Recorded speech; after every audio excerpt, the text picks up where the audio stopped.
So, Bad Bunny, the man who has sold out stadiums across the entire Western Hemisphere, broken Spotify records like they were made of tissue paper, and somehow made it cool to sing entirely in Spanish to audiences who don't speak a word of it, opened his mouth during an interview and casually dropped that he would win easily if he ran for U.S. president.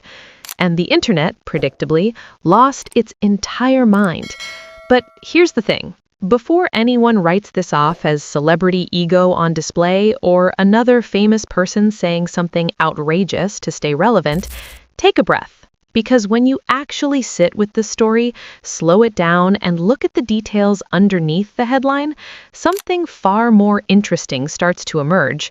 Something that says a lot less about Bad Bunny and a whole lot more about the state of American politics, the collapse of trust in traditional leadership, and the terrifying, or exciting, depending on where you sit, possibility that he might not be entirely wrong. A quick pause. Welcome to Inside the Heist. If you're enjoying this video, please subscribe, as that will help us on our long way to YouTube monetization. Now, back to the video. Benito Antonio Martinez Ocasio, known professionally as Bad Bunny, is a Puerto Rican artist who has spent the last several years quietly, and then not so quietly, becoming one of the most influential cultural figures on the planet, not just in music. In fashion, in professional wrestling, in film, in the kind of soft cultural power that politicians spend billions of dollars and entire careers trying to manufacture and never quite get right. He did not manufacture it. He just existed, loudly and unapologetically in Spanish, representing a community that American politics has historically treated as an afterthought, right up until election season, when suddenly everyone remembers that Latino voters exist and starts panic booking appearances at Cuban restaurants. So when Benito Martinez Ocasio sits down for a high-profile interview and says with zero apparent hesitation that he would win easily if he ran for president, that's not nothing. That's a man with a massive platform making a very pointed statement. And the fact that the internet immediately split into two camps, one laughing, one genuinely nodding, tells you more about American political exhaustion than any poll ever could. During the interview, Bad Bunny's remarks weren't framed as a serious campaign announcement. They were confident, casual, and delivered with the kind of energy that only someone who genuinely believes what they're saying, or someone who knows exactly how to play an audience, can pull off. He said he'd win easily. Not, I think I could do it. Not, maybe someday. Easily. Political commentators immediately started doing what political commentators do, analyzing, dissecting, fact-checking the confidence of a reggaeton artist's hypothetical presidential run. Social media did what social media does, turned it into a meme, a debate, a culture war flashpoint, and a sincere conversation, sometimes in the same thread.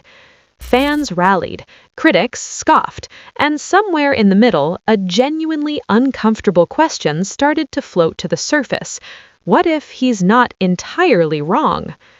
Here's the part of the story that nobody is really sitting with long enough, and it's worth pausing on, so pause.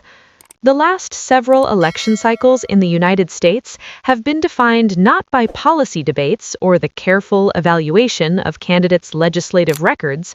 They've been defined by personality, by cultural resonance, by the ability to make people feel something, seen, represented, energized, or at minimum, entertained enough to get off the couch and vote.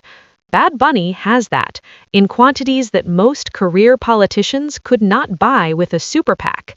He has a fan base that is not just large, it is loyal in a way that transcends the typical celebrity relationship. His fans don't just stream his music, they follow his politics. They showed up when he spoke out about Puerto Rico's corruption scandals and the mishandled Hurricane Maria response.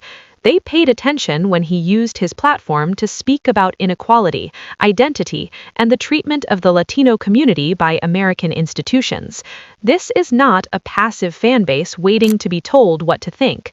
This is an activated community with feelings about the world and a figure they trust to reflect those feelings back at them. Now, compare that to the current political landscape, where voter enthusiasm, particularly among young people, is somewhere between lukewarm and why bother, where trust in institutions is at historic lows, where the average age of presidential candidates has become a running national joke, where youth voter turnout is treated as a miracle when it breaks 50%, and where the political establishment has spent decades failing to figure out how to speak to a generation that grew up online, multilingual, and deeply skeptical of anything that smells like spin. Bad Bunny does not smell like spin.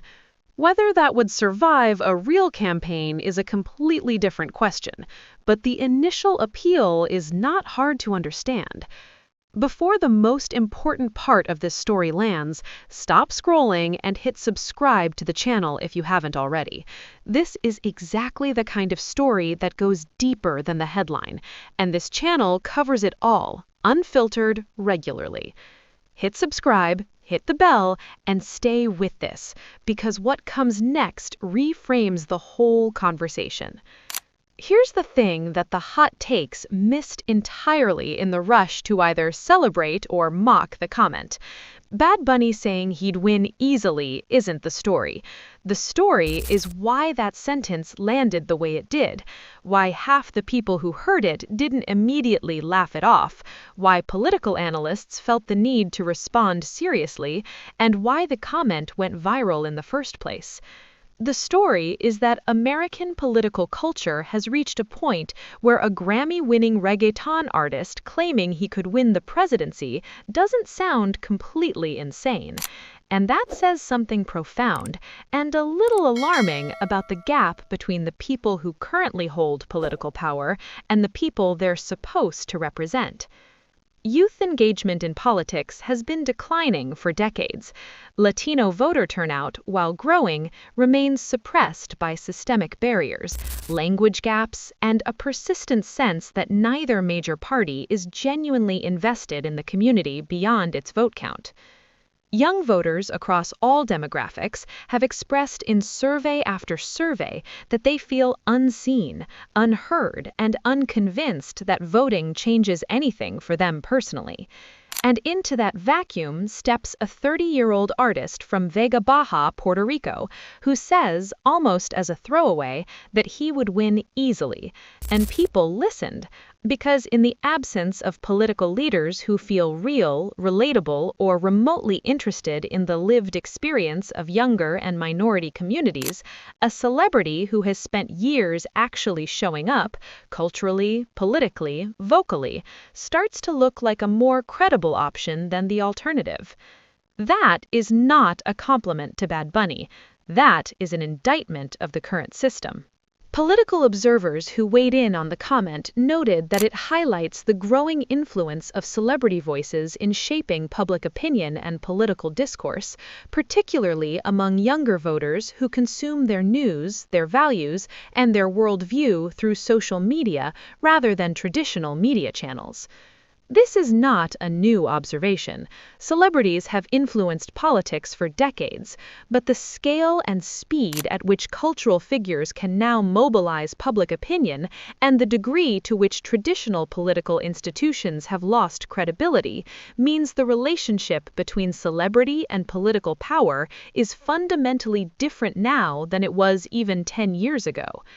Bad Bunny's comment didn't create that dynamic. It just reflected it back at everyone in a way that was impossible to ignore.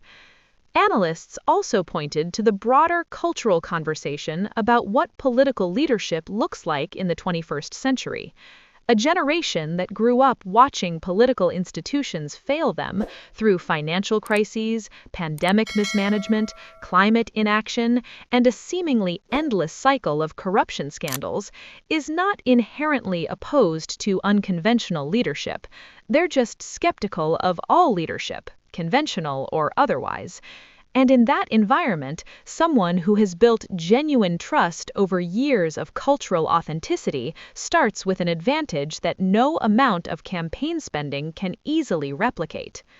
Realistically? No, at least not without a significant amount of infrastructure, policy development, and the kind of sustained, serious engagement with governance that is very different from the sustained, serious engagement with music, performance, and cultural influence that Bad Bunny has mastered. The presidency is not a vibe, it is an institution with enormous complexity, and the history of celebrity politicians, even successful ones, suggests that the transition from cultural power to governing power is neither automatic nor guaranteed. But would he win is almost the wrong question. The right question is, why did the comment resonate? Why did it generate genuine debate instead of universal dismissal? And what does it tell the political establishment, if the political establishment is paying attention, about how badly it has failed to connect with the communities that Bad Bunny connects with effortlessly, without trying, in a second language? That question doesn't have an easy answer, and nobody in the current political system seems particularly eager to sit with it. Bad Bunny said he'd win easily. The internet exploded. Analysts weighed in, fans nodded, critics rolled their eyes, and underneath it all, a quiet, uncomfortable truth settled in. The comment hit differently than it should have, and everyone kind of knows why. The lakes in Minnesota are beautiful, the voter rolls are a mess, and apparently the line between superstar musician and viable presidential candidate is getting thinner every year. Not because celebrities are getting more qualified, but because institutions are getting less trusted. That's not a punchline. That's a warning. If this video made you think, argue with your phone, or text someone to watch it, this channel is where those conversations live. Subscribe right now so you don't miss the next one. The comment section is open. Drop your take below. Would you actually vote for Bad Bunny, or is this all just noise? Be honest. Nobody's judging. Well, maybe a little.